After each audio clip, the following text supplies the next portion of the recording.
Hey, Joe from Boulet's Garage. So it was my every intention to give you a video yesterday on the replacement of a wheel bearing, a front wheel bearing on a 2012 Nissan Rogue.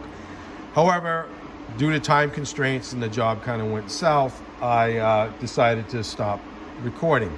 Now, what happened, and it's happened to me before, and usually I can get these sensors out without breaking them, but you want to remove the sensor first, because this little collar here will interfere with the sensor itself, and you could possibly break the sensor pulling it out. That wasn't the case with this though. The case is that this was badly seized in the knuckle. Now, reason being, the rust formed around it and squeezed it tight in there. So I had to basically snip it off the end of the harness and pull the wheel bearing out and pound it back through, this portion of it back through the other way.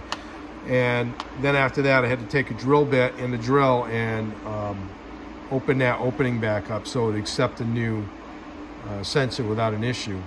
But anyway, so if you're attempting to replace a wheel bearing on a Nissan Rogue from the Northeast or in the Salt Belt, I suggest that you plan on a strong likelihood of replacing the sensor.